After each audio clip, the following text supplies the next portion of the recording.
Howdy ho, everybody. This is Phil Russer, Creatorcon Q&A, episode 102. We have a great special guest tonight. Kevin Eastman is returning for his second interview with me. I'm grateful for that. Of course, he's got the hit Last Ronin going on right now, so we're going to discuss that. Unfortunately, because it's a brief amount of time, being that he's doing a whole circuit of interviews, this is being recorded and it is not live. So I'm sorry that I can't take some live questions. But this will be uploaded to Facebook and YouTube. You can check it out on the channels. YouTube is Creatorcon event, so feel free to go there.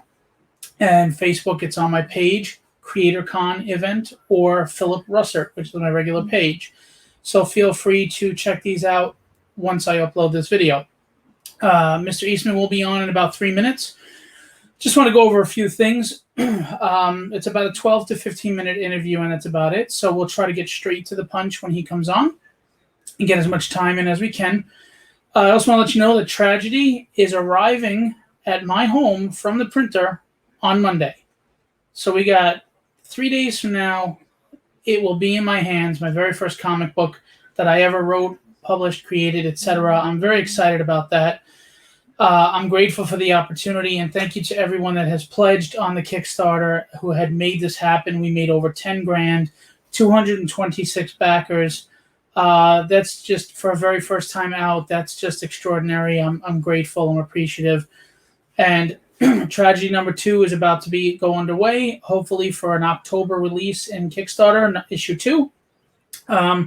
We will have covers by Tyler Kirkham, Ryan Kincaid, Al Garza, and some others. So we're going to have another nice cover selection. It won't be 20. It will be 6, maybe 10, but 6 probably around that area. So we'll make it a little easier for you. But we are also launching issue 1 on Indiegogo coming August. So in like a week or two, we're going to go live on Indiegogo with Tragedy and see what we can do. Tragedy issue 1. It'll be arriving at my house Monday, and we'll be fulfilling. And fulfillment will go quickly. I expect to be able to fulfill all the orders within the week. Honestly, I think I could do it in 2 days, but we'll see how my work schedule goes and how, if I need help or what. But I expect to have everybody receiving the book in their hands by August, barring any issues with shipping and things of that nature. So again, Tragedy's rolling underway. Free Comic Book Day is August 14th. I will be there with Mato Zapata and Henry Martinez, 2 cover artists for Tragedy. And we will be doing a store signing in Sayville, Long Island, New York at Androids Comics. It's a great store. It's my local shop that I go to near my house. And we will be doing a signing from 12 to 4 p.m. on Saturday, August 14th, Free Comic Book Day. And I want to remind you, August 28th, I have my Legendary Art Show. We have Scott Hanna as the Scott Hanna and Pam Talk are the sponsors. Their Art and Fashion Institute, where Scott Hanna instructs on art and artists and inking and painting, etc. And Pam instructs on fashion and things of that nature. Great people, a great school. You learn a lot. They're very nurturing. They'll get you prepared for that career that you want. So you really should check out the Art and Fashion Institute run by Scott Hanna and Pam Patak. They are the sponsors of the Legendary Art Show, August 28th. It is 10 to 5, $5 cash at the door. But if you'd like to be an early bird, you pay $8 cash at the door. You come at 9 o'clock. We let you in. You can come in just to see the artists and hang out, or you can do a portfolio review with Scott Hanna, Keith Williams, and Tony Cordos. If you want to just do an inker's portfolio review, we have that. If you want to do sequential pencils, we have that as well. So come out and be an early bird. It's only $8 to get in. If not, 10 o'clock, it's $5 to get in, cash at the door. And we have some great guests. We're going to have, I don't remember how many artists, but 20 to 30 artists there. Anthony's Comic Book Art will be there, and he's probably the biggest art dealer in the tri-state area. He's got hundreds of published pages, original pages by hundreds of Marvel, DC artists, image artists, you name it. So he'll be selling art. There'll be artists taking sketch covers and commissions and things like that you can have at the show. Or you could, once I announce them, you could reach out and see if they have pre-show commission lists that you can get on. That way you just pick up at the show. So it's going to be fun. It's an art lover show, and I'm excited to get back in the wheel, behind the wheel. We didn't go full on convention because I want to ease into it with all the things going on, of course, with the world, and we'll go from there. So I'm excited. I'm very excited. A lot of big things coming up. I plan to do tragedy store signings with Larry Stroman, Keith Williams, and Sean Chen, as well as Henry Martinez and Mato Zapata and Chris Graves and Chris Mad and Jim O'Reilly. So we're going to be in the tri-state area doing store signings throughout the year for Tragedy, especially hopefully the next several months for Tragedy #1. So if you have your copy, you can come get it signed by the artists, or if you didn't get it and you want to buy it, you come visit us and go. It'll be great. And Mr. Eastman is late, so I'm just wondering where he is, because he was supposed to be here 2 minutes ago. So let's call Courtney.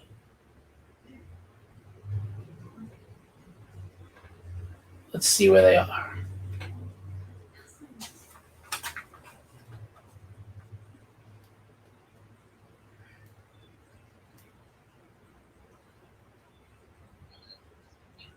Hi, Courtney. This is Phil Russert. I had Mr. Eastman scheduled for an interview today at 4:15. No, I sent Jasmine a link to the StreamYard.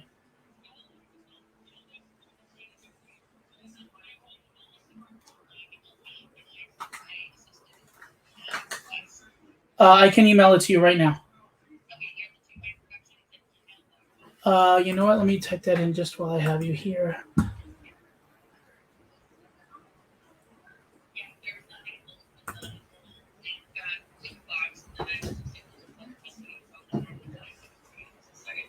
Oh, it's okay. What was the email again? I'm sorry. Oh, I got it. You're in my memory there. Perfect. So, thank you so much. Bye.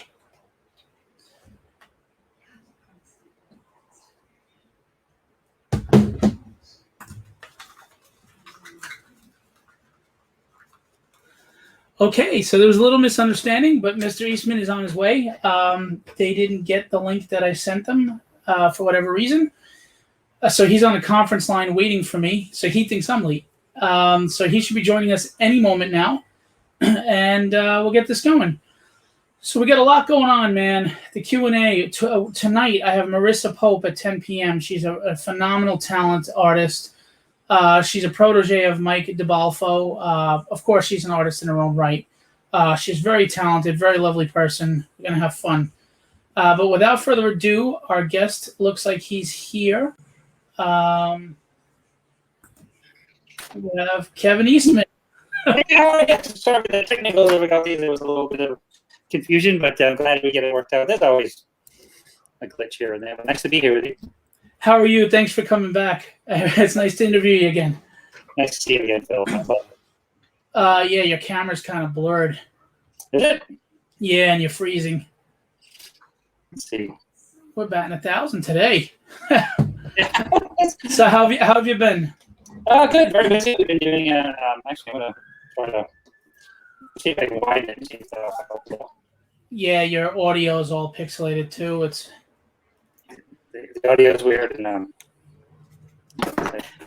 I was upside down. I'm like, why did it go that way? So, is that better? It says over. You're frozen, unfortunately. What the heck? It's my magnetic personality. We've been using it all. We've done, I think, about 10 interviews today. It's been. I was going to say, you must be exhausted with the circuits that you do and answering the same questions. And It's always good to talk to you guys. So it's never a problem. So is it still frozen, or is it working okay? Or is it... Yeah, you're frozen, and the audio is like clippy and pixelated. Unfortunately, is there like bad weather out near you, or maybe it's me because it looks like it's about to rain and. Yeah, this is the live. So it's frozen. That's why, because all the other ones were recorded. We've done them on the phone. So because you're live, it's. Yeah, I'm recording this right now. I'm not live with an audience. I'm recording it, but for some reason you're just frozen. Do you want me to exit out and try coming back in? Yes, please. That might work. No problem. Bless you. All right, so we're having some technical difficulties, but we'll work them out, and we'll get this taken care of. And because I don't know how to edit video, this will be all in the video. So it'll be like you were here live. So we'll get that, and he'll be right back, and we'll interview Kevin Eastman. I don't know how much time we're going to have, unfortunately, but worst case scenario, we can reschedule if they're up to it. I wouldn't have a problem with that. Kevin is an extremely nice guy. Courtney, his wife, and manager, is an extremely nice person. So they're great to talk to, great to work with. They're very down to earth. Kevin is one of those stars in the industry that remembers what it was like to struggle to come into the industry, and he appreciates the fans, at least from all of my interactions with him. He's been a very humble, down-to-earth guy that you just sit and talk to. So I just have to say, he's just a really great guy who appreciates his station in life, and he appreciates the fans. Let's see, we might have him back. Disconnect. He's invisible. Better. Oh, there we go. How's that? Any better? That's about the same. No, you're good. Now we got you. Yay! Yeah. Thanks. Let's go before it gets crazy, right? Yeah, sorry about all this. I know you have other interviews to get to, and I want to respect everyone's time, so I guess we'll just jump right into it. First of all, I don't know if you know artist Mike DeBalfo, but he is a huge fan of yours. He's got like a man crush on you, and he just wanted to say hello. I don't know if I met him, but if I did, please extend my very best back, and that's awesome. Appreciate he'll be watching this later. He'll probably be like a giddy school kid. But anyway, no, he's a great guy, great artist. So Last Ronin 3 just recently came out. I'm really enjoying the story. And I just have to say that, I know this story's been a long time coming. I mean, you planned this years ago, and you finally came out with it. Did it surprise you, the success of it? Has it met your expectations, surpassed them? Surpassed them times 100 million, it feels like, because we really, based on the original story that Pete and I developed back in 1987 to, fast forward, 32 years later, I redeveloped it, and then Tom and I sort of then redeveloped it again, sort of keeping it true to the original inspiration, but also taking it a bit further down the road.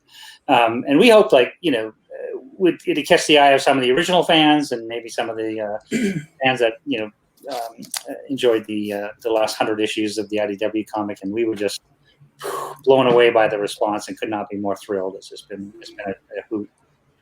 Now, were you concerned, because obviously Teenage Mutant Ninja Turtles was more serious when you started, but then it became the cartoon phenomenon in the 90s, and it was very kid culture, and here you are with this very dark, gritty tale. I mean, I know we're in grittier times now, so it fits. Yep. But were you concerned that the audience wouldn't be receptive to something more dark? Well, we were very lucky in that, when we look at the IDW ongoing comic series, it really was, and that was a specific decision right from the start with Nickelodeon and IDW as a partnership, and they brought me in, was to really gear the comic series towards an older audience, not as edgy as the original Mirage audience, but it had some teeth to it, so it had some edge to it. Last Ronin was definitely something that Nickelodeon thought about a little bit more, because they knew it was going to be that jump to, say, Dark Knight universe kind of stuff, where it has some real teeth to it. But they did. They sort of came on board and said, let's it's time is right to do it. Let's go and put the creator back in the driver's seat, and the co-creator back in the driver's seat. Sorry about that train. Oh, yeah. It's the LIR in the background. Yeah, I have to say I've been really enjoying it. It's nice, a nice departure from everything that Turtles have been for a while. For me personally, I mean, there's a big phenomenon going on. All these variant covers that are going on, stores, retailers are all going nuts on this, and it's just. I mean, did you ever think, looking back when you started this with Peter, it would be this huge pop culture phenomenon that it is today? I mean, do you ever sit back and reflect right now and like pinch yourself or? Well, it's to me, yes, definitely pinch myself, and that it's when Peter and I both started out, our dream was to follow in the footsteps of heroes like Jack Kirby and so many others that inspired us in the first place, and we both just wanted to write and draw and tell stories. The fact that it's been 37 years. I've been basically employed self-employed as a cartoonist, writing and drawing stories is the greatest gift ever. It's a childhood dream come true, without a doubt. And I can't thank the fans enough for all the love and support over these years. Because when I'm not talking to you, I'm over there. They are drawing, and I love it. So, but what a ride! I was just saying before you came back on that of my interactions with you, you're one of those big name celebrities in the industry that seems really humble and remembers where you came from, the struggle and the effort to get here. So I appreciate that personally, and I'm sure fans do. Thank you. No, it means the world to me, and it really is. It's a special thing. It's like everybody has dreams, and a few of us that are lucky enough to. We follow those dreams and have them come true. It's like, enjoy every minute, because it could end tomorrow. But for right now, it's fantastic. Well, I don't see any end to this. But after the Last Ronin is completed, do you have any ideas for continuing stories, or is this it? This one story, and you're not going with this timeline or this path again? It's we'll see. I think when we get to the end of the series, because it is sort of like especially even working on the original IDW, the ongoing series, it was always story focused, story first, and you didn't sort of go, well, if we manipulate this or we do this, we can extend the run or do that. So it's sort of tell the best story you can, complete the series, and then if there's fans want to see more, and there's something that we can come up with that makes an interesting story, then that's definitely something we'll definitely consider doing, because I've been drawing Turtles my whole life, and no plans to stop anytime soon. So we'll see where this one gets us. Now, obviously, we don't know what the ending of this is going to be, and I'm not asking for spoilers, but did you have the ending already in your mind back then in the 80s? Was this all fleshed out, or did you have a beginning, an idea, and then you're fleshing it out recently? It's a combination of both. It was, it was about a 20-page outline that Peter and I had initially, which, when you think about in 1987, setting a story in the future, 30 years in the future, in 1987, the story would have been set in 2017. Right. So considering, that 30-year span, and by the time we started, I started, then Tom and I started redeveloping it and furthering and digging deeper into to making it a much bigger story, especially as in the end, it's going to be a 200-page, pretty much self-contained story. We had to adapt a lot of things and change a lot of things and ideas, but it is still sticking to the core, the meat and potatoes that we put together back then. And there was an ending. This one's a bit different, but it's still true to the substance is still there. So that's what's the most important. Respect to Mr. Laird, who we wouldn't have Turtles. They wouldn't exist without him and our collaboration. So we want to stay true to that. Well, the comic community is grateful that you two got together. Now, would you ever do a director's cut of this with that original ending or the original scripting that you had in mind with Peter? No, we actually will. I know for sure that when we do, when we complete the series, we've already talked about doing a collection that would include the full original notes that Peter and I did at that time, and then so people can see what was written there before, and then relate to that. But it won't be a different version of it, but there'll be a lot more behind the scenes, because it was really, and that's what's been some of the time consuming aspects of the series, and has caused some delays, only that it's creating a world that doesn't exist. It didn't exist until we started it. So for me to direct the artist, and I feel like it's directing a movie. So if I can't have an action scene until I have a set for people to act in, and I can't, then I got to put them in costume and that stuff. So all of that stuff had to be developed, which is some of my favorite stuff. I love doing that stuff, and so yeah, it was a lot more work intensive than I thought, but I'm not complaining. I adore the doing that kind of stuff. So. Well, speaking of movies, the '90s movie is adored, and it's guys in these campy suits, but it went over so well, and the martial arts choreography was great. Fantastic. Would you ever adapt, or are there any plans to adapt Last Ronin, or even just the Turtles again in a movie? And would you go to that old, not the Michael Bay like CGI, but would you go back to the old school costumes? I think it would be great if we could. There was discussion early on in the exploration of the Michael Bay, and actually it was before Michael Platinum Dunes came into that project, that they were talking to Brian Henson about doing suits with CG enhancements. So it'd still be an actor in a suit, but sort of to help with the acting and stuff. So it'd be puppetry combined with CGI and effects like that. But it just didn't pan out. But I think with Last Ronin, if it was possible to do it as a feature film, or I think animation would suit it better, and because it is such a fantastic and futuristic world, and I know that you can do anything with live action depending on your budget. The Marvel Cinematic Universe is proof of that, which we love those movies, but I think it would be a budget buster. I think we get a lot more mileage out of doing an animated version, because I loved what they did with Batman versus Turtles. I was about to say, that worked out great. And you, like you said, you have a lot more creative freedom to get the world you want if it's animated. Yep, absolutely. So and there's some great voice actors out there too. So. Oh my goodness, yeah, that's the fun stuff. Would you ever voice act any character yourself, at least as a cameo, if you got to do that? Sure. No, I'd love to. In fact, it's funny that we when I was working with Cyril Neely and the gang at Nickelodeon on the 2012 series, it was they were like, oh, they wanted me to do a voice, and was come up with a good guy or a bad guy or something, and they premiered at one of the comic conventions some concepts that they were exploring. One was a character named Ice Cream Kitty, which is a cat that accidentally gets exposed to Michelangelo's messing around, and the cat gets exposed to mutagen. It becomes a cat made out of ice cream. And I said, I want to do that, like George Clooney with the dog in South Park. And so I was that'd be great. I was the voice of Ice Cream Kitty in the Nickelodeon series. And loved it. That is awesome. I didn't even know that. It's so much fun.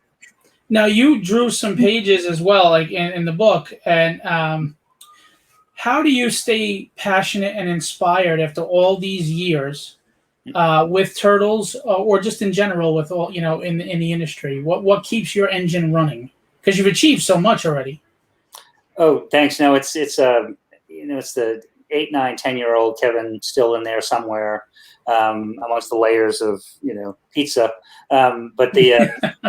No, that was it. That was the passion that I had since I was a very small, very young, was to write and draw comic books. So it's never, so that never goes away. It just takes me a little bit longer sometimes. But even for the Last Ronin series and a lot of stuff that I do, I still do all the layouts and designs and everything. So when I pass materials on to the amazing Escosa brothers, who are doing the finishes on, they're doing amazing work.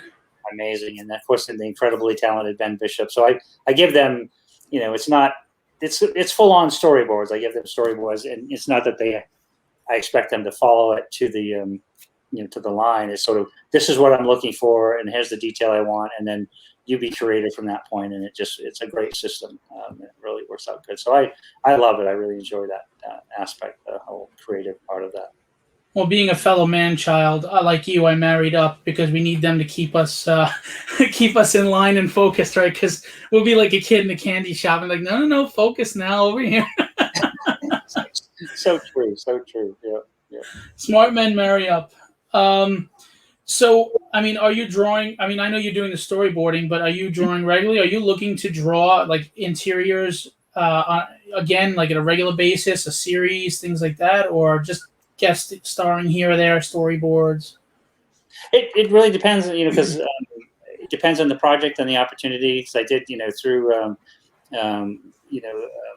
the 10, 11 years now with IDW. I did 2 graphic novels that I wrote and drew, and did a couple fill-in issues, which I Right. wrote and drew and that kind of stuff. And there's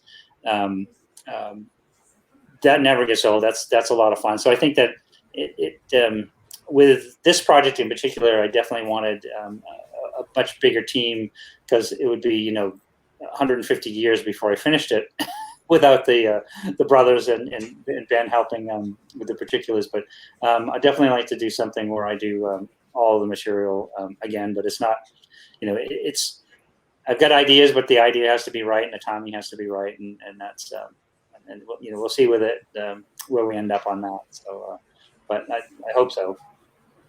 Do you have any like memories that stand out when you and Peter were putting those press kits out to all those outlets back then? Because we didn't have social media, and you guys were really just pumping it out there to everybody to get noticed, and it was successful. 15,000 copies. I mean, do you have any like memories that stick out for you in that time?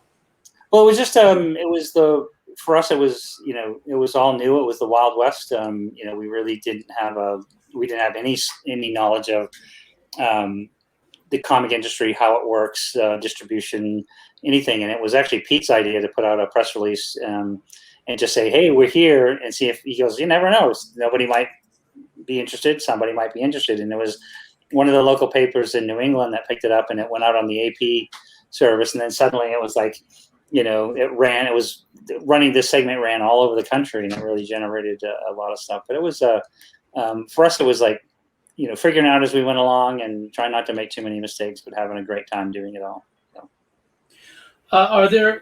Were there any changes to the original 4 that we're not aware of that, like that maybe they weren't the characters we've known for the last 20 years that you changed before you got that final book that you first put out, or?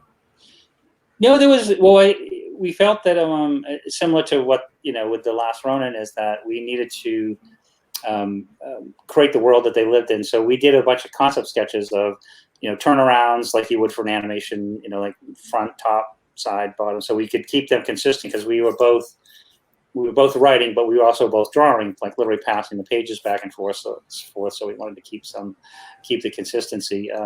So there weren't a lot of changes. I think if anything, they were more streamlined as the issues went on. They got more muscular. We got more comfortable. It was, we were learning to draw while we were doing it, so it was definitely on the job training. So I think as we got a little bit more comfortable in our skill, then I think the stories and the images got a little better. They definitely grew. So. Best education is trial and error, I think, but that's just me. But you got to be fearless to take the risks for that to happen. Yeah. I know you're probably being called to go. So I want to ask you this last question. Sure. If you could go back in time, knowing what you know now, who you are now, what you've accomplished now, and talk to the younger Kevin Eastman when you were first starting out, and even Peter, what advice would you give? I guess, believe in yourself a little bit more, because there was a lot of, it's difficult to put into words, because I was very driven. I knew what I wanted to do. In fact, it was one of those things that, some of my friends were like, well, I'm going to college, but I don't know what I want to do. And I'm going to go here and I don't want to do. And I go, since I was like 9 years old, I knew I wanted to draw comic books. But sometimes you would second guess your abilities and go like, well, maybe I'm not good enough, or maybe than this. But then you brush it aside and keep it on the straight now. So it's just a little bit more belief in yourself, and nose to the grindstone, and keep up the hard work, and good things will come.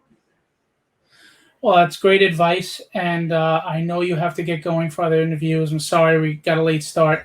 Thank you so much.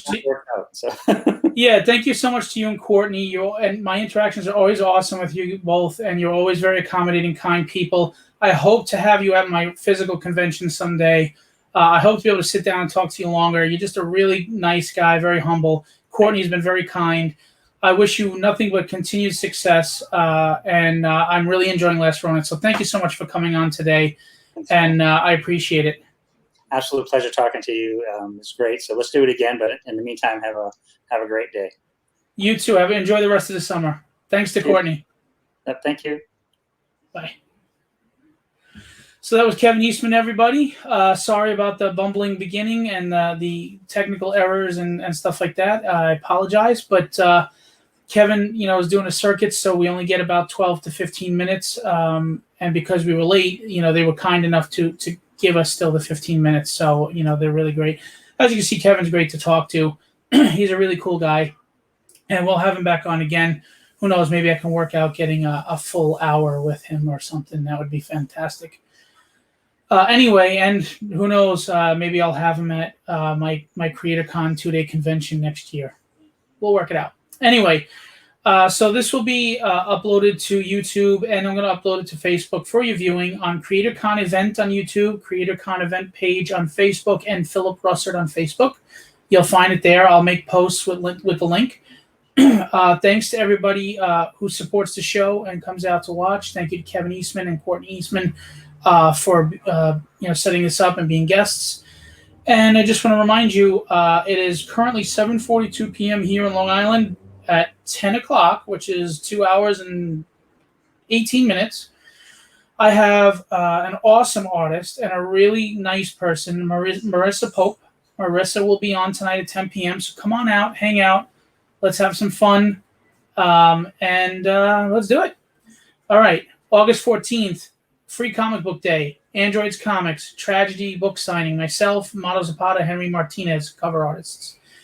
August 28th, my legendary art show, sponsored by Scott Hanna and Pampatox Art and Fashion Institute. Scott Hanna will be there. Keith Williams will be there. Tony Cordos, Rodney Ramos, Sean Chen, Larry Stroman. We're going to have some great people there. Alex Rivera. We're going to have a whole list I'm going to let out. 20, 30 something artists. And we're going to have fun. Anthony's Comic Book Art, quite possibly the largest art dealer in the tri-state area. Works out of Jersey, has a big warehouse. He's got comics that are slabbed. He's got original published pages. You name it. So it's going to be a blast. $5 cash at the door, guys, and $8 early admission. Anyway, again, thanks to my guest, Kevin Eastman, today for being on. Thank you to Courtney for setting it up. And we will see you in a little while. Be legendary and have fun storming the castle.